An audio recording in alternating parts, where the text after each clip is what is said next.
All right, hello everyone. Going to do a little intro to the drunk object, which produces a random walk. Compare that to a random object and show you a little tool for seeing the distribution. So, starting this patch off with just random, like we kind of dialing it back, but just random with a range of 128. Playing it out, it's all the bleep bloop you could want.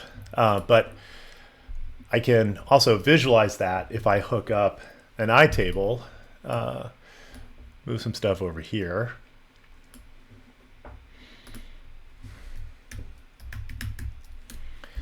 So by default, the iTable is 128 by 128. Gonna kind of square it off there. And if I, instead of sending a value which the iTable treats as the Y value or X value and sends out a Y, I could send a pair of numbers that'll treat as X and Y. So store value Y at location X instead of just sending it the X. So to do that, I'm going to add a trigger object. And when it gets an integer, it's going to send out the integer first out the right, then a bang message.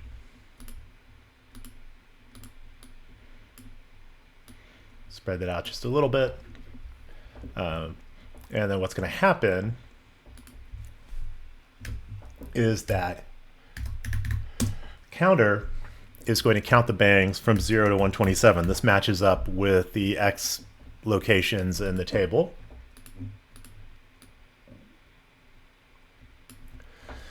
It's also going to take the value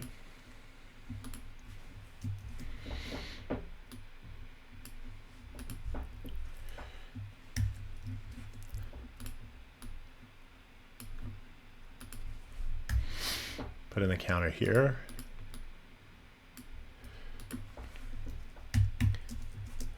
Which is X. And then it's going to pack those two things into an integer list. That gets sent to the table. So what we know is going to happen is that it's still going to play, so we can hear it. The pitch is going to come in here, be sent here first and get stored in pack.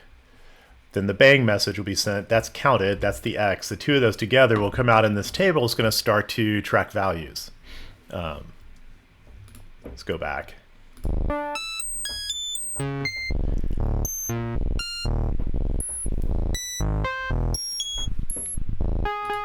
So as you can see, it did get 2 in a row there, but it's more like it's thrown sand just randomly around the screen.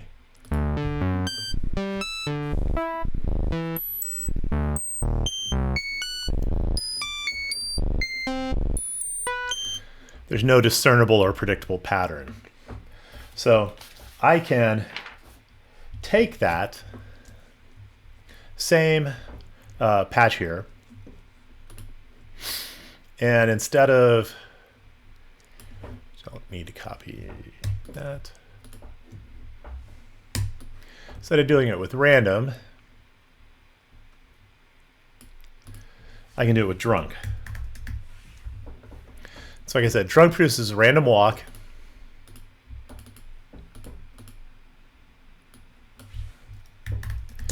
It takes the same range or maximum as random. So drunk 128 can give me a range of values from 0 to 127, but it also has step size, maximum step size from one value to another. So if I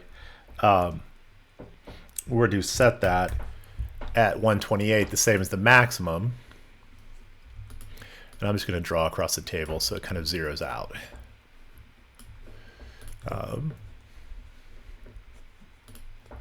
And go here. If these two numbers match on drunk, I'm going to get the same thing as random.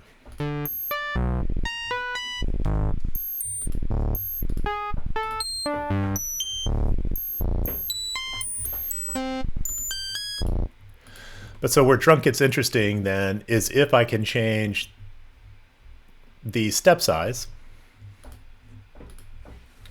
So I'm going to add an integer and greatly reduce this. So let's say that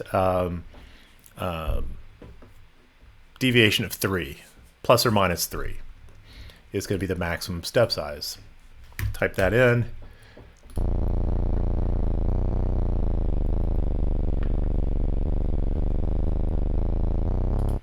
Now you can see from the table, it's down here in the low end, but it's now sort of following a staggering walk pattern. That's why it's named drunk or random walk.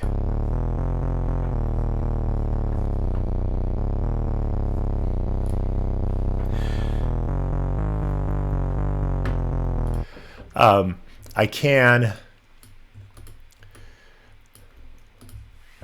send it, I'm going to type a message of 60. If I send a number in drunk, if I send a bang to drunk, it's going to give me a random number following the criteria. And I'm going to actually change drunk so it acts more like drunk.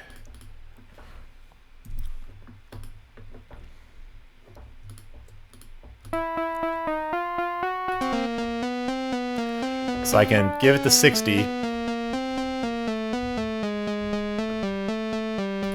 which makes drunk output that on its next bang, and then it starts randomly varying from there.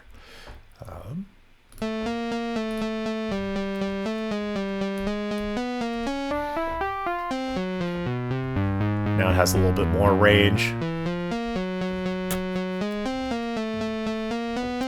Now it has a very small range. And one of the things I can do, if I don't want it to repeat notes, is I can actually type in a negative value for the step size. So now the step size is still plus or minus 2, but no repeated notes.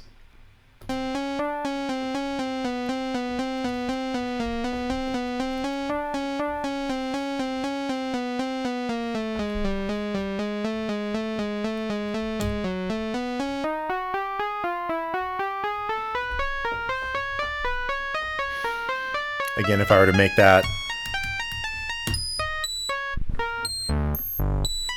now I have the random object again, essentially.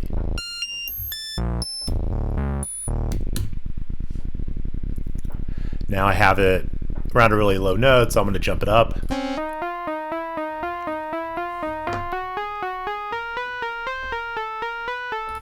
Which kind of works as a reset. So change this message.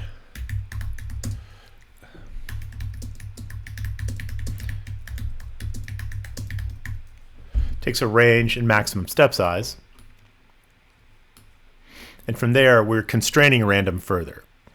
So this is a good little introduction, short. I'm going to keep it at that. And next thing I'm going to jump to is how to use this in mapping. So that's this. This matches up with the demo patches online.